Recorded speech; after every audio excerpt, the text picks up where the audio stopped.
All right, welcome back to another episode of our podcast, Bevs and Biz. I'm so excited to have Beau on set with us today. Beau, thanks for joining us. Thanks for having me, man. Yeah, I'm stoked to be here for sure. We are just to give a little bit of background how I know Beau.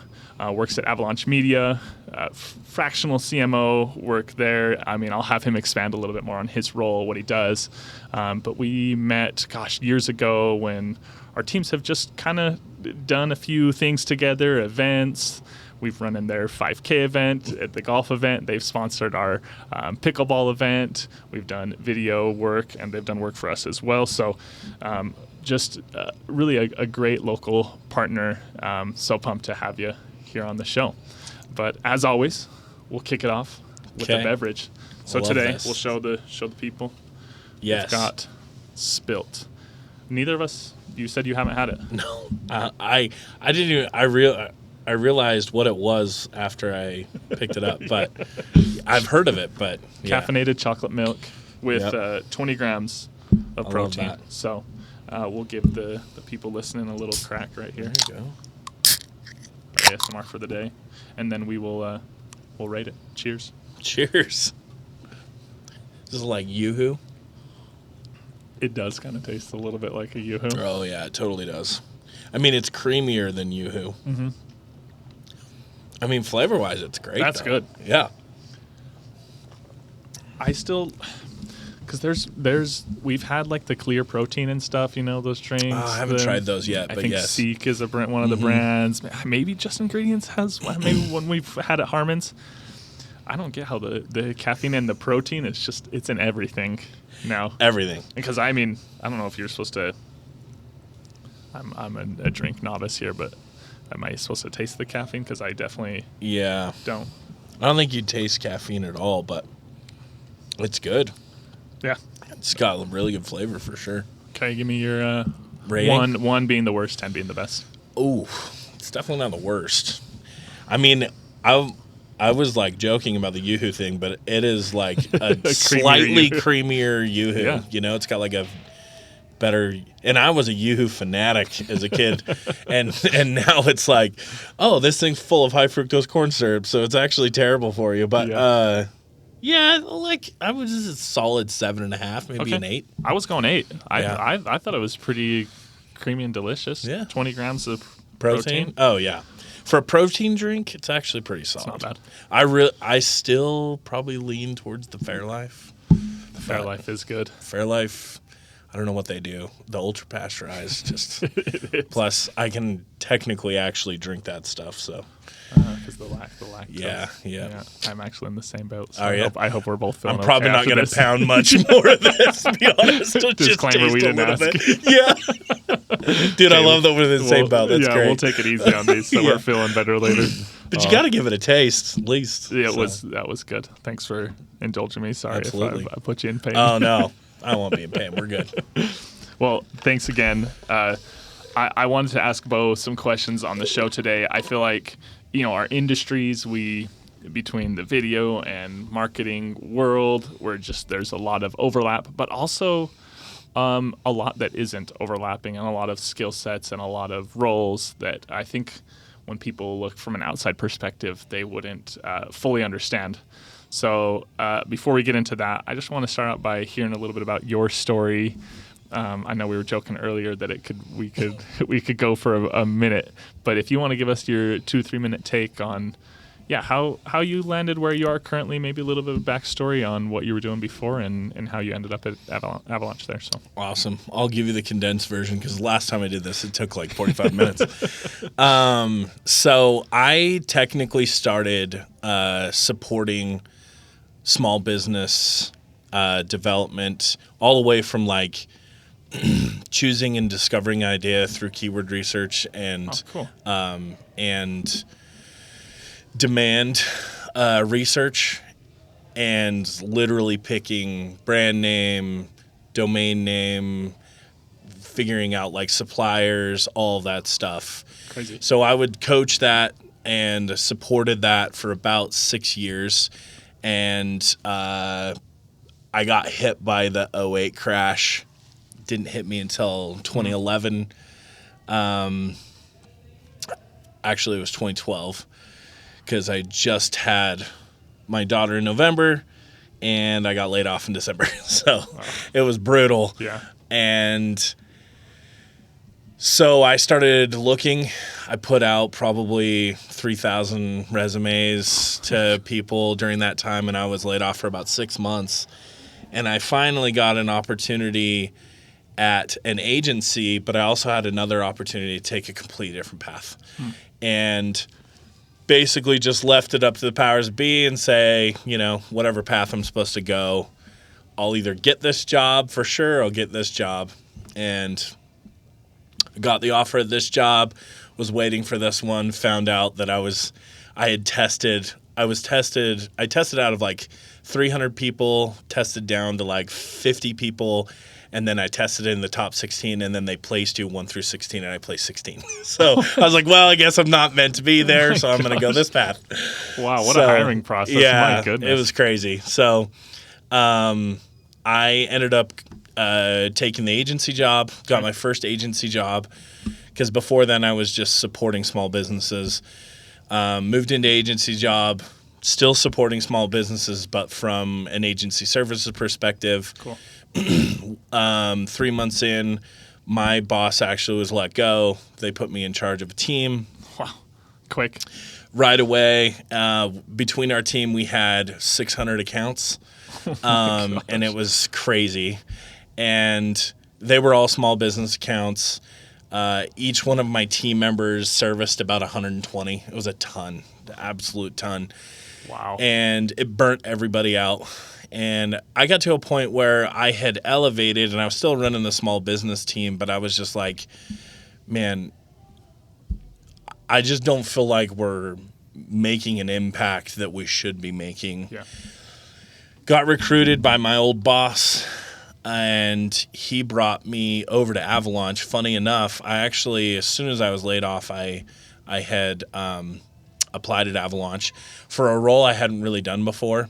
And so I got passed up, and then 2 years later got recruited by somebody else. Say, do you still hold it over their head got a little brought bit? in. Oddly enough, the guy, shout out to Luke Alley, one of my greatest mentors, and he's such a good human.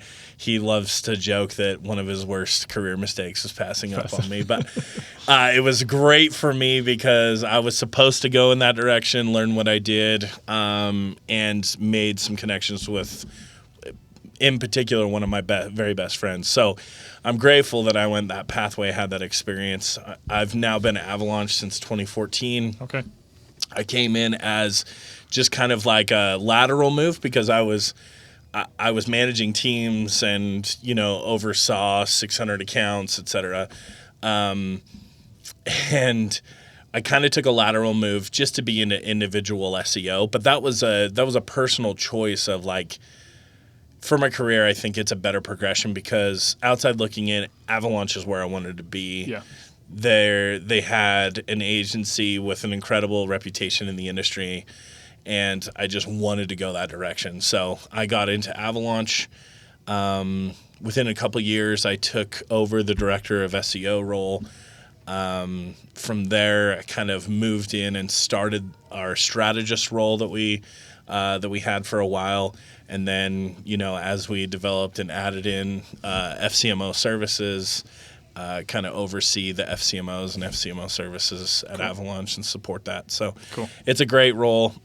Avalaunch has been incredible to me. I'm about to hit 11 years, so that's amazing. Grateful.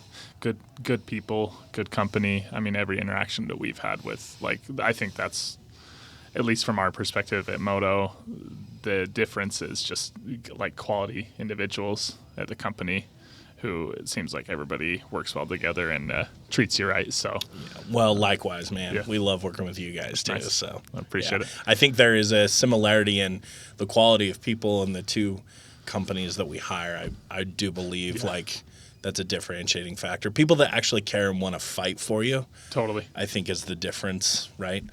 There's certainly agencies out there, unfortunately, that just kind of check a box And I really feel like the people that we hire fight hard for individuals, and you guys too. We wouldn't make it without like the right people on the team and the work that we do, and it's a grind. Totally. We always say we're not saving lives on the daily, but we're working hard. Yep. We're working hard in the agency life. So sometimes it gets a little glamorized, but you're doing hard work. But we're not servicing 600 small business accounts. It was a lot. As a small business, I couldn't. It was rough. And usually, I'm sidetracking, but I mean, it's no offense to the small business accounts that we work with, but typically, I'm sure you feel this way too. Sometimes those ones can be the hardest just because I get it. They have high expectations. They want their business to perform. It's their baby.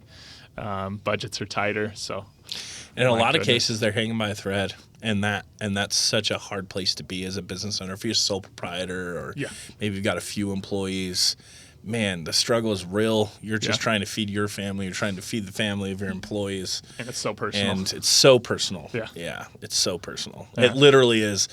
It's no longer business. It's personal. So managing 600 exactly. That's insane. It was crazy. Well, it sounds like it was a good shift for you, and it found a good spot. And I love seeing like internal growth and new opportunity. Tell us a little bit about FCMO, the fractional CMO services that you oversee, that the company offers. Like, what does that even mean for somebody that has no idea what a fractional CMO is or does? So the idea is, every business should have some kind of chief strategist involved in their business to help them drive the direction and to be able to support not only the marketing side, but also support the financial side, be able to have those conversations, understand what the strategic direction of the business should be able to work with CEO, CFO, whatever, and literally let marketing have a seat at the executive table to be able to help drive strategy for the business. Most mid-market small business accounts, small business technically according to the government is anything up to 50 million. So if you're under 50 million in revenue, you're small business. Wow, I didn't realize that was the marker for it. Yeah, it's the IRS marker. So I think it's technically 48. I might be wrong. We probably have to get AI to corroborate some of this. We're going to fact check after this. It's close. It's somewhere in that range. Okay. And so, most businesses can't afford the cost of a CMO, a fully burdened CMO. Yeah. They can be very pricey, and a lot of small businesses that I work with that have been around for 40 years, there's no one at the organization even making that amount of money that you would pay a fully burdened CMO. Yeah. So the opportunity to be able to have a seat at the executive table, to be able to drive strategy, to be able to be a sparring partner with the other executives allows for a company to be able to go fractional, have someone that can help them drive strategy and be able to, on a sometimes daily, weekly, and usually you're not just we aren't engaging on a monthly level. We're engaging on a more weekly, more frequent level. Yeah.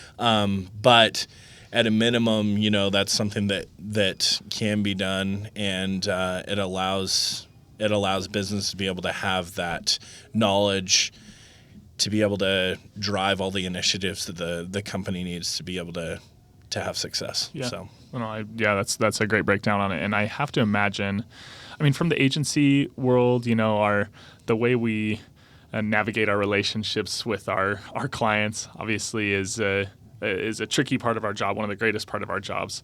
But as a fractional CMO, I want to learn a little bit more about what that takes, because you're making major strategic suggestions, initiatives, taking action.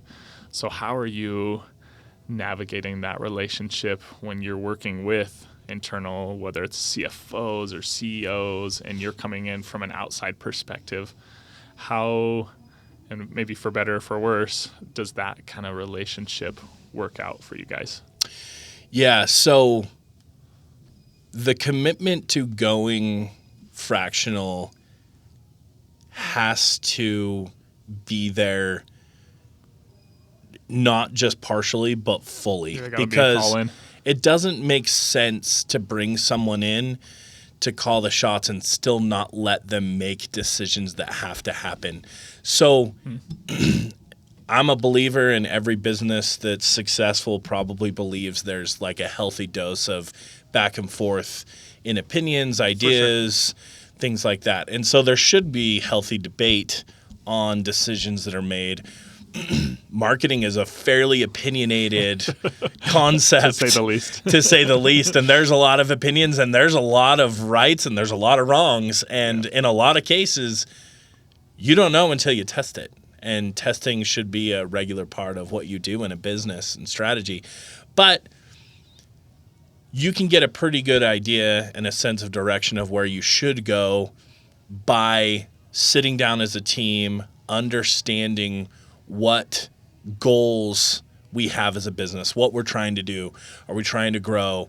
Are we trying to grow to retain? Are we trying to be able to just have this business for a long time? Are we trying to get out in 3 to 5 years? Like, what's the goals of stakeholders, owners, shareholders? And so it's the CMO's job to come in, understand that, be best friends with the CFO, FCFO. Fractional CFO is something that a lot of businesses have too now as well, because again, CFO, fully burdened CFOs can be Pricey. costly as well. But it's so very important for a business to be able to have, especially CFO, to understand the financials of the business and be able to make good, healthy decisions for the business. Yeah. And then likewise have a CMO that can help make healthy decisions from a growth and strategy perspective as well. So those two are best friends. They have to be willing to sit down, make decisions, make strategic decisions with the guidance of the CEO as well. And that core group has to work.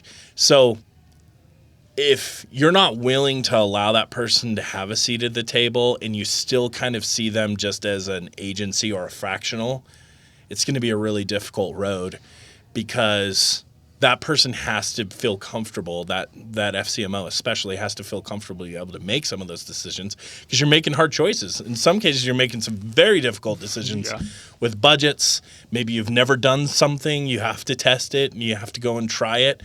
And so that team has to have the confidence in each other that we're making the right decisions, and good, healthy debate happens through that. Yeah. And we're lucky enough that we have partners on the FCMO side of the house that really do see us in that facet.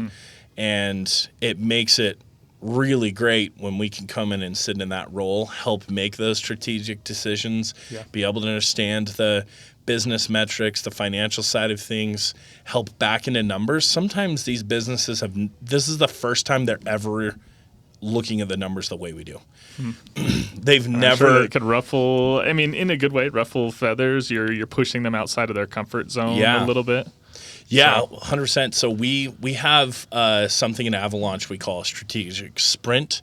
So it's a 2-day session that allows us to be able to sit down with business stakeholders, be able to understand what they're doing, what their business is, help them understand who they're targeting, choose personas and messaging. We do all of that. We go through and uncover all of those elements of the business, and then we give them a strategic plan moving forward on what the initiative should be, what budgets are, budget recommendations and things like that.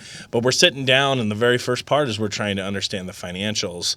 And you know, you're really opening up the book to someone that, you know, that you may not have a very strong relationship with, and you're trying to develop that relationship during that time. And those strategic sprints are amazing. But I sit down, and I just had one last week, and I sat down and uncovered this service-based business, and it was fantastic. These guys have been growing. They've been doing amazing things. They're one of the leading companies in their industry, and specifically in Utah. And quite frankly, it's like this is the first time we're kind of looking at the numbers the way we've looked at it, right? So interesting. And business owners just, especially if they don't have that CFO or that CMO there regularly, they just haven't ever talked about contribution margin and talked about gross margin and some of the things that are required to be able to put together good business strategy, So it's really foundational for companies that, outside looking in, you'd be like, oh, those guys got their shit together. And they do from a perspective of they're still running a business, which is very hard. Yeah. Being a business owner today, not easy. Nope. It's very, very hard to run a business. But, some of the basics in a lot of cases haven't even been talked about in a business. So you go in and start talking about some of those foundational things, and it can be a game changer for that business to really be able to start making some headway and strategy. So, man, I love I so many good takeaways there. Maybe number one is getting them bought in beforehand. I mean, I didn't even really think about that before you started talking, because I thought, those relationships and those dynamics with CEOs and CFOs, everybody has their opinions on what works. Like you said, running a business it's hard. They might be succeeding in the way and the vision that they've had for a long time, but aren't even thinking about all of these other opportunities that you guys would potentially provide with your FCMO service. So I love that you're getting people bought in beforehand.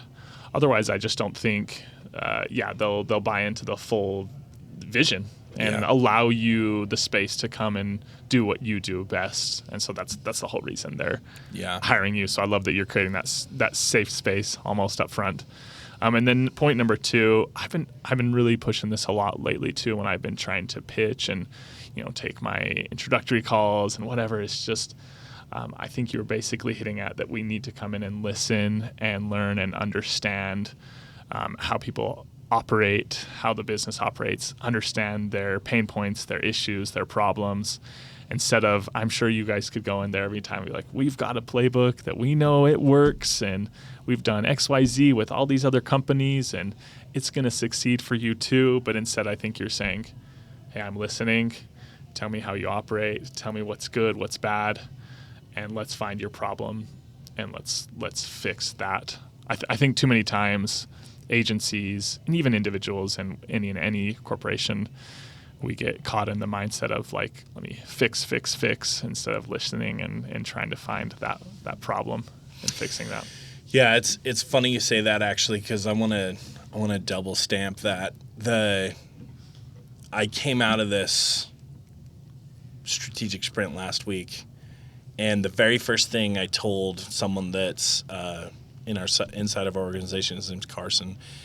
The very first thing I told Carson, he's helping kind of like develop some of the deliverables and things like that to just cater and provide really good assets and resources for our partners.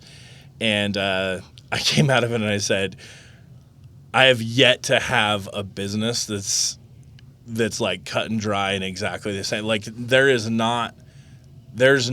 it's like fingerprints. Yeah. Every single business is so different. Yeah. And I feel like you can't come in assuming I know exactly what to do for these guys, because it doesn't work that way. I've got another one that I'm working on right now that we're trying to uncover a pretty massive decline in their business. And it's like we're all hoping for a smoking gun. Yeah. But I'm not sure there is one because of so many factors that are playing into business today. And man, it's really crazy to just see how different every business can be, even if it's in the same industry. It depends on how long you've been around. Totally. How you started and how you grew, what your marketing understanding and programs have been in the past. Have you even done any marketing? I mean, the one in particular I did last week, never done marketing. They've done one program for marketing that's centered to their business that kind of everybody does. And it's kind of like the thing. But outside of that, there's no advertising. There's no brand building. There's nothing. They're just completely living and growing on word of mouth, which has been great for them. Now it's ready to pour some. They're ready to pour some gas on the fire and grow. And, every business is so different in how you go about that. Yeah, I'm sure I'm just thinking about our agency and how we operate a moto. I'm sure it's different I know it is. We've got friends in the industry, and I know we operate differently on how we hire and how we approach. There's no right answer.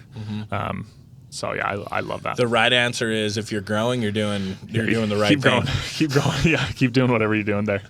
Well, I think another part of this is how important in a fractional CMO relation or a role or a agency role, how important relationships are. I know that's something from other conversations we've had and from people I've talked with at Avalaunch about you and how important that is. I can only imagine in a strategic sprint where you're potentially doing an offsite with people for 2 straight days, basically uncovering some of the most personal business details that you can find. And I felt that from you from day one, how important, just a good personal relationship is. So how do you do that? How are you personally building and approaching these business relationships, whether it's in a fractional CMO role or with your coworkers? I know I'm rambling, but I know you're good at that, and that's how you've built yourself and your brand. So maybe tell me or tell others how you approach relationships. Well, first of all, thank you. That's a huge compliment. And I'm really grateful because I feel like I work really hard at relationships. That's like my number one thing. It's what I want to be known for. It's what I want. The legacy I want to leave is like I want everybody to not just like me, but love me. And hard decisions have to be made. I've been fired, right? Yeah. Like I think everybody has. And I just want to make sure that firing me is the hardest thing you have to do. Yeah. And that's my ultimate goal, right? And for various reasons, agencies get fired, right? Yeah. But honestly, like I think part of it for me actually is I have a little bit of a character flaw or a character, what would you say? A character plus. I don't know. A character plus. Yeah. I don't know how else to say that. Flaw plus. I don't know. But I have a really it kills me if I let someone down. It's it hurts. Like I hurt for days, months, years sometimes, if that's the case, if I let people down. So I do everything in my power to not let people down. And of course I let people down because I'm human. But I fight really hard for that because I care and love about I end up being best friends with the people I get to work with. And I try to make that really apparent. In this situation I had last week, we had one particular stakeholder that I think was not like completely against doing marketing, but was very skeptical. Yeah. And it was apparent because there was 3 stakeholders and I only talked to 2 of them until last week. Yeah, and I'm sure you get that a decent amount. People are resistant. Exactly. They're pushing back. Yep. And I got the 3rd one in, and it was a referral from a brother-in-law, I'll say. And after it was all said and done, I'm driving home that day, and my brother-in-law calls me. He's like, "You got a sec?" And I was like, "Yeah." And I was like, "Oh shit," because it's just the way he positioned. I was like, "Oh, okay." I was like, "Yeah," and he's like, "Well, I just talked to so and so," and I was like, "Oh, good. What did he have to say?" And he's like, "Well, he told me I'd never tell him to his face, but your brother-in-law is a badass." Right, there you go. I was like, okay. There we go. Like, I won there, right? And that, to me, was the ultimate compliment. And I already feel like I'm very good friends with those individuals because I exude care in the way that I go about my business dealings with them. Like, I care about them. Yeah. I care about their business. I care about them being successful. And if they get nothing else, they know that I'm going to fight for them really, really, really hard. And I may win, I may not win because that's business, but they know I'm going to fight for them harder than anybody else. Yeah. And so that to me is how I operate. And I feel like that's how I try to develop younger talent that ends up coming to Avalaunch is if anything, our clients, our partners are going to know that we care about them, and we're going to make that very apparent. And you're hard to fire, and you're easy to hire. Amen to everything you said. I think if we're honest with ourselves, a lot of people offer the same services that we do. Totally. Maybe we approach it differently, but at the end of the day, we're going to have competitors all over the place, and maybe they're even better than us at what we do. But a big differentiator and a reason I think you guys get hired, we get hired, I'm sure many people believe this too, but is how you care and how you approach your clients. I think if they're, sitting on the fence and they're looking at two options and the price tag is exactly the same, or maybe you're a touch more and they really like you, I think it's going to make their hiring decision and firing decision a lot easier. Which in the agency world, I know I'm preaching to the choir to you here, but it's just it's everything to us, how we retain our clients, how if we're getting repeat business, if we've got them on retainer, or whether we're just doing projects, like you got to take good care of them. Totally. So they'll come back. Yeah. Okay, and then maybe one final follow-up question on this. Then how do you, if you're giving us some action items or some actual steps for people who are like, I want to be better with my clients or with my coworkers, I just don't really know where to start, like what to do. Personally, it's something I always have on my mind is, can I send XYZ client a box of cookies today, or some handwritten letters, or what can I do to try to really put myself in front of others? What would you say are some ways you stay consistently kind with your clients? And it doesn't even have to be like a physical gesture of like, I'm giving you something, but how do you feel like you make yourself stand out? So my secret playbook is that I genuinely care. Yeah. Like I send text messages that are completely irrelevant to business. Yeah. I think about them in moments that are really important to them. I recently attended a funeral of my clients. It was his father that passed away. Like I do things beyond just focused on business because I do care about them. Mm-hmm. And I want them to know that. I want them to know that I'm not just a business colleague, partner, whatever, like I'm also a friend. So I try to be very mindful and meaningful, and I'm not the best at I'm pretty good at it, but it could always be better. Yeah. I try to, each week think of who have I not talked to in a minute, and how can I show them that this is more than just checking in. It's like I care about them. I want them to grow and develop. Maybe I want to share some kind of educational piece that shows them that I'm thinking about them, those types of things. I'd also say there's a second piece to it. We read this book a while back called Never Lose a Customer Again. And he had this philosophy. I can't remember what he called it, but I'm going to call it the $1 million golf ball idea. And the $1 million golf ball idea was he did a discovery with a company, sent a contract. It was $1 million contract. And he did what I often do in a scenario of in that discovery of trying to relate to that person, trying to understand who they are, care about them more than just business, care about them individually, what their interests are, and those types of things. So he found out that this individual really liked golf. He was going to be going to the U.S. Open. He went to the U.S. Open in Pebble Beach, walking through the clubhouse, saw a golf ball of the U.S. Open, Pebble Beach, put it in a box, wrote a note, hey, man, thinking about you. The U.S. Open was great. Hope you're doing well. Sent it to him. A couple days later, his executive assistant reached out and said, I don't know what you did, but he just signed the contract. And $1 million golf ball. We just got $1 million contract, and it was all because he cared about that person in that moment in time. And again, I think it's more than just I'm giving him a golf ball because I want $1 million contract. It's I care about this individual, so I want to think about them and relate to them in a way that maybe they haven't been related to before.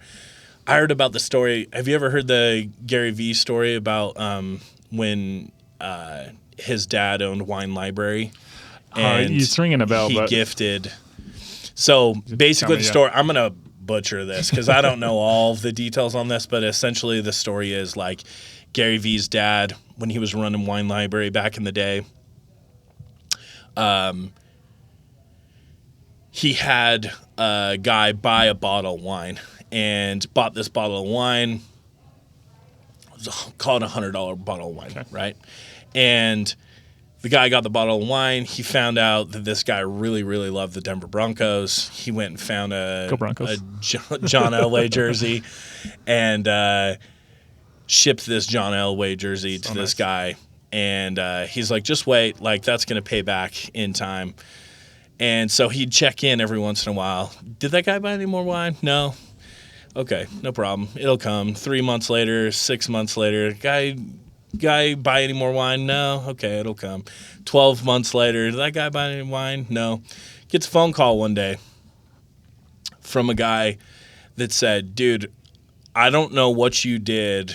Well, actually, I do because I know you bought him a jersey, but my friend has not stopped talking about you and just can't believe that he would buy a bottle of wine and get a jersey that's more expensive in exchange. Yeah. So he hasn't stopped talking about you and won't shut up. I own a chain of wine or a chain of Italian businesses on the East Coast. Nice. I don't need a bottle. I need pallets. Ship me some wine. Let's do business together.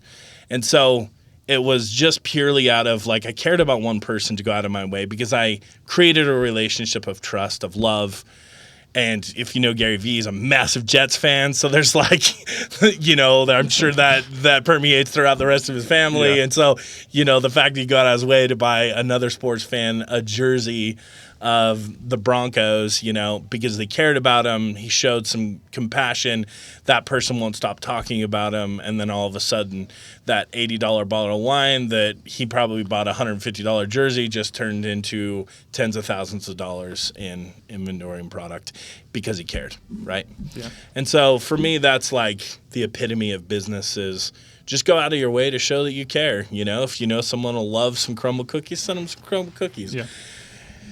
If you know someone's love language is that you really show that you care about them, check in and ask how their family's doing and how was the fishing trip and how was the trip down to Capitol Reef. And those are all like real things that I've done recently that I know people know that I care about them because I ask. And that's how I operate. I love it so much. I almost wish I could rephrase how I asked my question because it was more of what can I do to be better, maybe with the motivation of I can sell more accounts or be better at my job, but instead it's how can I care more so that people will respect me more. I'll just have better relationships without even thinking about some sort of result to come with that. So the results will come if you care. Yeah. That's my opinion. And you're working hard to care. I think it takes a lot of dedication and action. And it's almost like tying into what we said earlier about how you take the first call, your first introductory sales call. If you're talking the whole time, how can you learn about what somebody cares about or what their problems are? Same thing on a personal level. If you're talking the whole time or not asking good questions, not listening, how can you actually care? Find out, good ways that you can show them you care about them. Yep. Wow. Okay. I'm glad. I'm just grateful to be part of this episode. Now it's feeling good. Maybe to wrap up before we get into our final, much less serious hot topic round, I want to, since I feel like this has just been so impactful on the relationship level, and I'm so grateful for everything you said. Where does a lot of that inspiration come from, or do you feel like you've got somebody that was an inspiration to you, or that inspires you, or something that like a motivation that drives you to care? Is that something you had to learn? Because I think it is totally a skill that you can learn. Tell me where like that inner motivation comes from. I think the inner motivation in a lot of ways comes from I don't want to let people around me down. Yeah. And so I want to show that I care. So I fight really hard to show that I care. And it's funny too, because for me it's not business driven at all. Like I never once think I'm going to get a deal because of something I do. I never once think about I'm going to keep a deal because of what I do. I care so much about this person. I don't want to let them down, and I want them to know that I care about them constantly, you know? And then I'll also have those Dave Mink, he's one of the partners at Avalaunch. He did this executive training once where he talked about one of the very most effective things in regulating people's speed is not police officers pulling people over. It's actually the signs on the side of the road that allow you to be able to check your speed, because intrinsically a lot of us we will check ourselves always. And 90% of the population is going to check themselves when they see that speed sign, right? And so I have that internal radar that I know when something maybe isn't going quite the way that it should. And I have because I have such a fear of letting people down, that radar hits pretty regularly. And so I'll know when I need to adapt to make sure that I'm not letting somebody down. And I just have that inherently in me because I don't want to. So that drives me as a motivator. I would also say my dad was like the epitome of care. He just cared about me so much. And as a kid, I was like one of the very first people in junior high to get your grades digitally on a computer. So like we were the pioneers of, you can go check your son's grades. And I was like, this is a shitty way. Like who thought this up? This is terrible. Can I just bring this paper home so that you can see it? But like they can go check my grade every day, you know? Yikes. And dude, that was such a bad thing for me as a kid. I wasn't great in school, to be quite frank. I'm a habitual procrastinator because I've got a little bit of ADD, and I'm like under pressure, I'm amazing. But like leading up to it, it can be a struggle sometimes, right? Like I have to be routinistic. I have to push myself. If I don't stick to a routine, I'm in trouble as a human. I know that, so I have to drive on that daily. That's a daily intentional decision I have to make. And so because of that, my dad was able to check those things, and as a kid I was like, this is a pain in the ass. Like, I hate this. I don't like being checked on. I don't want my dad looking over my shoulder all the time. I don't like this. This is just such a bad thing in my life for me. And so like I would push against that a little bit as a kid, you know. When I finally grew up and got smart and had kind of a pretty big thing happen in my life, where at the time, I've recently lost my dad, but at the time I thought I was losing him. This is 22 years ago, or it was almost exactly 20 years ago. I had a moment and shift in my life that I realized I potentially could be losing my dad at 19, and that was a big life changer for me. And I started to realize all the things that you do when you're an adult and you finally get smart and realize that your parents are the most important thing in your life. Yeah. And they always were to me, but of course I was a stupid teenager. We were kids, yeah. I realized that everything my dad was doing was because he cared about me. And then that changed everything for me. I got married pretty quickly after that. And then all I knew is I wanted a relationship with my dad forever. And as close a one as I could possibly do. And my dad was constantly the person calling and checking on me. How was your day? How did this go?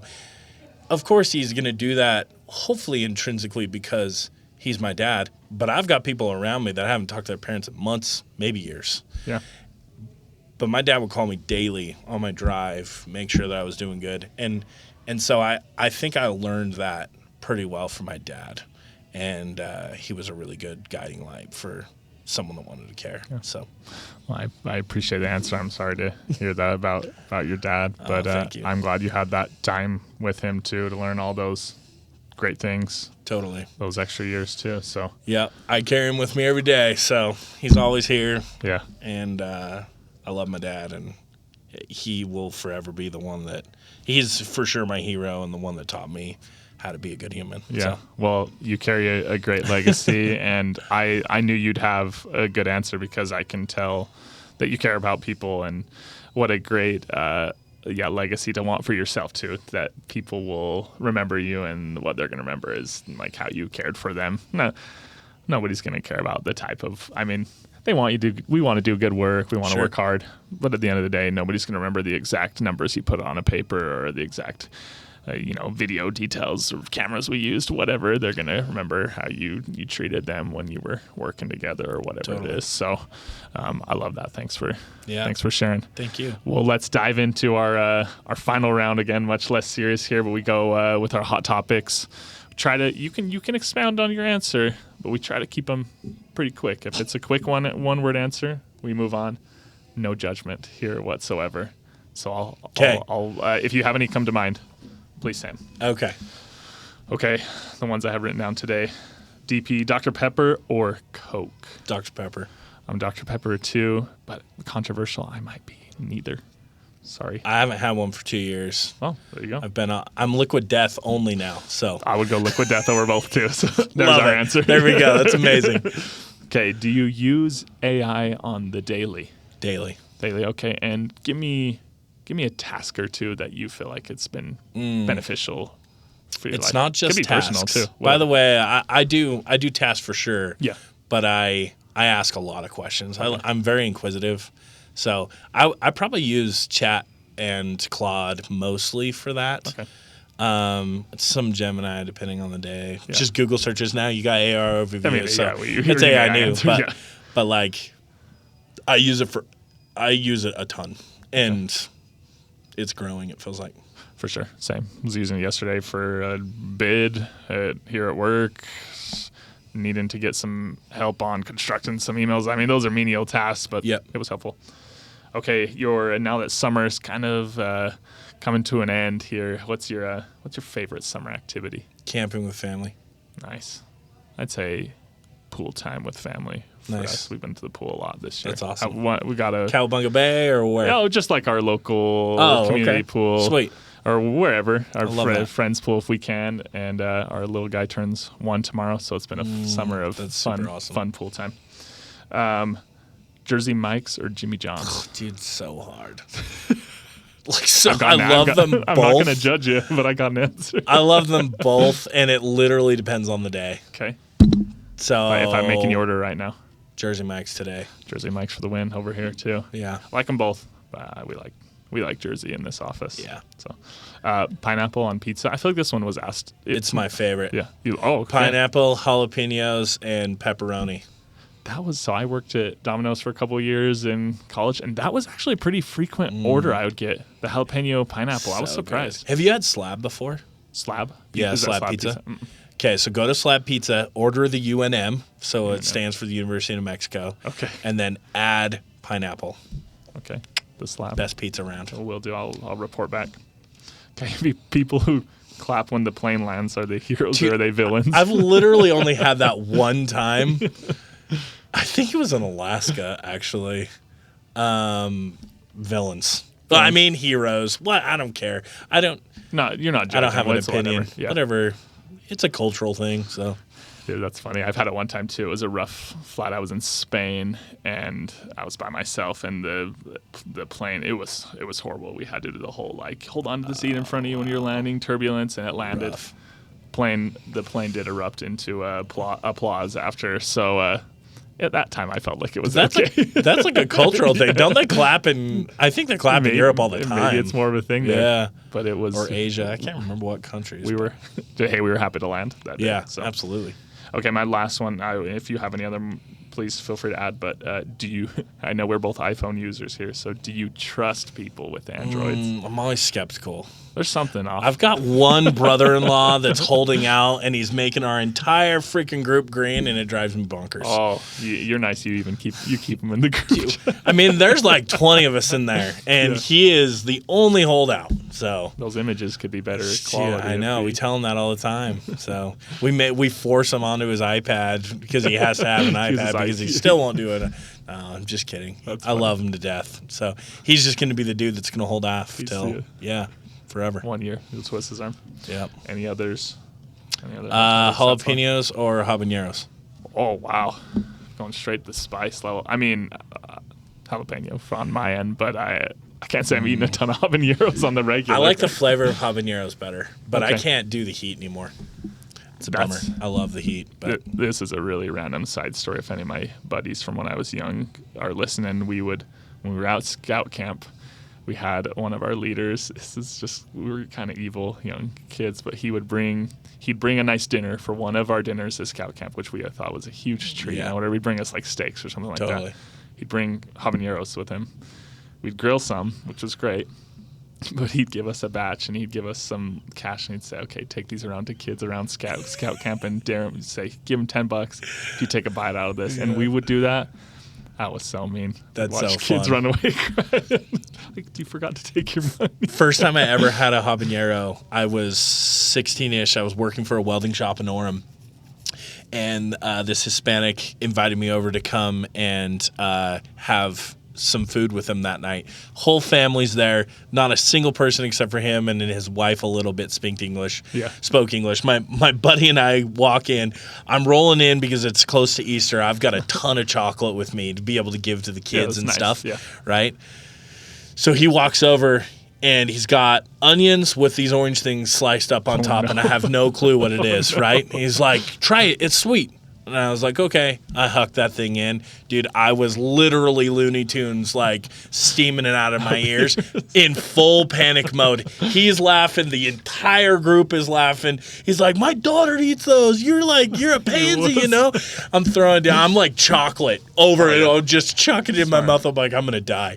And that was before we had the tacos, which were some of the best I've ever had in my life now. And, I like now heat, you like the habaneros. Well, I can't do. I just can't do it anymore. It so pains me because I love spice. Yeah, but good taste. I can't do too anymore. much spice. Yeah, that's fair. Hey, well, I appreciate you so much taking the time. It was fun to hear all the good stories.